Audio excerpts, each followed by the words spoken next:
संजय सिंह। आपने इस बहुत ही महत्वपूर्ण बिल पे मुझे अपनी बात कहने का अवसर दिया। मान्यवर, मैं इस बिल के विरोध में अपनी बात कहने के लिए खड़ा हुआ हूं और मैं इस बिल का विरोध इसलिए कर रहा हूं मान्यवर कि ये बाबा साहब डॉक्टर भीमराव अंबेडकर के द्वारा बनाए गए संविधान के विरुद्ध है। ये भारत के संविधान में लिखे गए प्रस्तावना के विरुद्ध है। ये राष्ट्रपिता महात्मा गांधी और शहीद आजम भगत सिंह के सपनों के भारत के विरुद्ध है। इसलिए मैं इस बिल के खिलाफ बोलने के लिए, अपनी बात कहने के लिए खड़ा हुआ हूं। मान्यवर, आपके सामने अभी कहा गया सत्ता पक्ष के द्वारा कि पाकिस्तान में रहने वाले हिंदुओं की चिंता है, अफगानिस्तान में रहने वाले हिंदुओं की चिंता है। आपके सामने कहा गया मान्यवर कि जो माइनॉरिटीज बांग्लादेश में हैं उनकी चिंता है।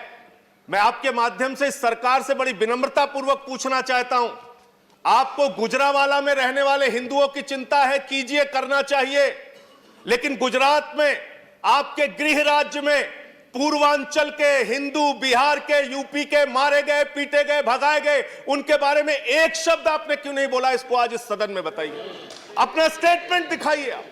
आज आसाम के अंदर आपने एनआरसी लागू की, 19 लाख लोगों को बाहर कर दिया, जिसमें लाखों की संख्या में उत्तर प्रदेश और बिहार पूर्वांचल के लोग हैं मान्यवर, जो ना आज यूपी में जिनका रिकॉर्ड है, ना बिहार में जिनका रिकॉर्ड है, ना आसाम में 71 के पहले आपने रिकॉर्ड मांग लिया, वहां भी उनका रिकॉर्ड नहीं है। अपने ही देश में वो विदेशी घोषित हो गए। आप बांग्लादेश से आने वाले हिंदुओं को तो नागरिकता देंगे, लेकिन यूपी और बिहार के, आसाम में रहने वाले वो लाखों नागरिक जिनकी नागरिकता इस एनआरसी के चलते खत्म हो गई, उनका क्या करेंगे? इस बिल में आपने उसके बारे में कुछ नहीं किया।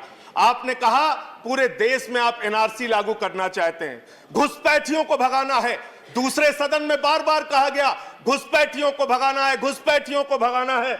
मैं 2 बयान दिखाऊंगा मान्यवर। एक माननीय प्रधानमंत्री जी का बयान है, यह बयान मान्यवर है 28 सितंबर का, जो अमेरिका में शेख हसीना जी प्रधानमंत्री जी के साथ, जो बांग्लादेश की प्रधानमंत्री है, उनके साथ मीटिंग करके हमारे प्रधानमंत्री जी ने कहा कि NRC will not impact Bangladesh, NRC Bangladesh पर कोई प्रभाव नहीं डालेगा।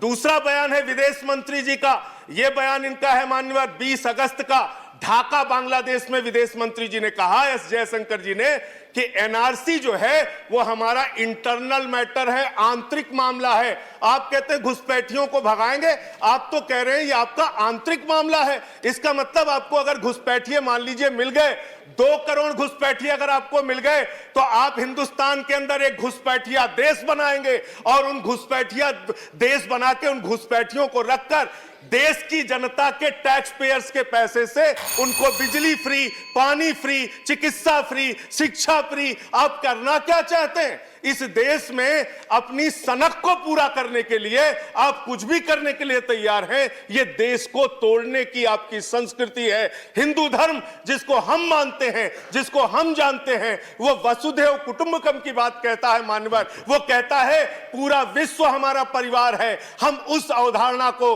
उस धर्म को मानने वाले लोग हैं। हम किसी के साथ भेद और नफरत की बुनियाद पे हिंदुस्तान को नहीं बनाना चाहते। 2-3 बार यहां पे कही गई, यहां कहा गया मान्यवर हिंदू माइनॉरिटीज के साथ अत्याचार हुआ। इतनी मीटिंग हुई बांग्लादेश के प्रधानमंत्री के साथ। आज आप बताइए कब आपने, प्रधानमंत्री जी ने या विदेश मंत्री ने, कभी एक बार भी हिंदू माइनॉरिटीज के अत्याचार का मुद्दा उनके सामने उठाया हो? उसका जिक्र आप कीजिए। अंत में 5.5 साल आपकी सरकार हो गई, आप कह रहे हैं हम घुसपैठियों को भगाएंगे, घुसपैठियों को भगाएंगे।